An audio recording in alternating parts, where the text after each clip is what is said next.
JDS ಅಲ್ಲಿ ಏನು ಹೊಸ ಸುದ್ದಿ ನಡೀತಾ ಇದೆ ನನಗೆ ಗೊತ್ತಿಲ್ಲ. ನಾನು ಕಾಂಗ್ರೆಸ್ಸು, JDS ವಿಚಾರ ನನಗೆ ಗೊತ್ತು.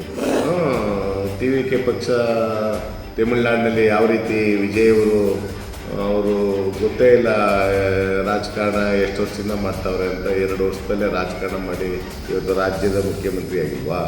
ಯೂತ್ ಎಲ್ಲ ಅದ್ರ ಬಗ್ಗೆ ಒಳ್ಳೆ ಆಸಕ್ತಿ ಇದೆ. ಅದರಿಂದ ಪಕ್ಷ ಸೇರೋಕ್ಕೆ ಮನಸ್ಸು ಮಾಡಿದ್ದೀನಿ. ಸಿದ್ದರಾಮಯ್ಯ ಸಾಹೇಬರು ಈಗ 3 ವರ್ಷ ರಾಜ್ಯದ ಮುಖ್ಯಮಂತ್ರಿ ಆಗಿದ್ದರು. ಕಳೆದ 2018ರಿಂದ 2013ರಿಂದ 2018ವರೆಗೆ 5 ವರ್ಷ ರಾಜ್ಯದ ಮುಖ್ಯಮಂತ್ರಿ ಆಗಿದ್ದರು. 8 ವರ್ಷ ಇವತ್ತು ಯಾರೂ ಕರ್ನಾಟಕದಲ್ಲಿ 8 ವರ್ಷ ಕಾಲ ಪೂರೈಸಿದವರೇ ಇಲ್ಲ. ನಾನು ಯಾಕೆ ರಾಜಕಾರಣದಿಂದ ದೂರ ಇರಲಿ? 2023ರಲ್ಲಿ ಚಾಮುಂಡೇಶ್ವರಿ ಕ್ಷೇತ್ರದ ಮತದಾರರು ನನಗೆ 83,000 ವೋಟ್ ಕೊಟ್ಟಿದ್ದಾರೆ. ಸನ್ಮಾನ್ಯ ಸಿದ್ದರಾಮಯ್ಯ ಸಾಹೇಬರು ನನಗೆ ದೀಪಾರಂ ಕೊಟ್ಟಿದ್ದರು. ರಾಷ್ಟ್ರೀಯ ಪಕ್ಷ ಕಾಂಗ್ರೆಸ್ನಿಂದ ಸೋತೆ. ಸ್ವಲ್ಪ ತೋಟದ ಕಡೆ ಸೋತ ಮೇಲೆ ತೋಟದ ಕಡೆ ಗಮನ ಕೊಡೋಣ ಅಂತೇಳಿ ನಮ್ಮ ತಾತ ನಮ್ಮ ಅಪ್ಪ ಎಲ್ಲ ವ್ಯವಸಾಯನೇ ಮಾಡ್ಕೊಬಂದಿದ್ದು. ನಾನು ಸ್ವಲ್ಪ ವ್ಯವಸಾಯದ ಕಡೆ ಗಮನ ಕೊಟ್ಟಿದ್ದೀನಿ. JDS ಅಲ್ಲಿ ಏನು ಹೊಸ ಸುದ್ದಿ ನಡೀತಾ ಇದೆ ನನಗೆ ಗೊತ್ತಿಲ್ಲ. ನಾನು ಕಾಂಗ್ರೆಸ್ಸು, JDS ವಿಚಾರ ನನಗೆ ಗೊತ್ತು. ನನಗೆ ಗೊತ್ತಿಲ್ಲಪ್ಪ ಯಾರು ಕೊಡ್ತಾರೆ JDSನಿಂದ ಕ್ಷೇತ್ರದಲ್ಲಿ ಅಂತ ನನಗೇನು ಗೊತ್ತು. ಆ ಪಕ್ಷದವ್ರು ಕೇಳಿದ್ರೆ ನಿಮಗೆ ಗೊತ್ತಾಗುತ್ತೆ.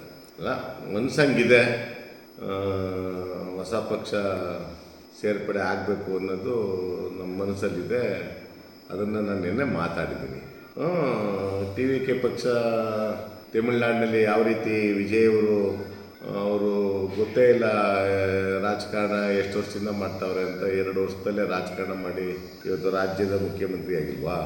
ಅವ್ರ ಪಕ್ಷ ಇವತ್ತು ಯಾಕೆ ಸೇರಬಾರ್ದು? ಅದು ಒಂದು ಪಕ್ಷ ಕರ್ನಾಟಕದಲ್ಲಿ ಬೆಳೆದ್ರೆ ಅನುಕೂಲ ಅಲ್ವಾ? ಯೂತ್ ಎಲ್ಲ ಅದ್ರ ಬಗ್ಗೆ ಒಳ್ಳೆ ಆಸಕ್ತಿ ಇದೆ. ಅದರಿಂದ KVK ಪಕ್ಷ ಸೇರೋಕ್ಕೆ ಮನಸ್ಸು ಮಾಡಿದ್ದೀನಿ. ಕಾಂಗ್ರೆಸ್ ಏನು ತೊರೀತಾ ಇಲ್ಲ. ಏನು ಆಯ್ತಲ್ಲ, ಈಗ ದೀಪಾರಂ ಕೊಟ್ಟರು, ಸೋತೆ, ಇನ್ನು ಬೇರೆಯವ್ರಿಗೆ ಅವಕಾಶ ಸಿಕ್ಕುತ್ತೆ ಅನ್ನೋ ಮಾಹಿತಿ ಬಂದಿರೋದ್ರಿಂದ ಬೇರೆಯವ್ರಿಗೆ ಅವಕಾಶ ಸಿಕ್ಕಿದ ಮೇಲೆ ಕಾಂಗ್ರೆಸ್ ಪಕ್ಷದಿಂದ ನಾವು ಏನು ಮಾಡೋದು? ಬೇರೆ ಒಂದು ವ್ಯವಸ್ಥೆ ನೋಡ್ಕೊಳ್ಳೇಬೇಕಲ್ಲ.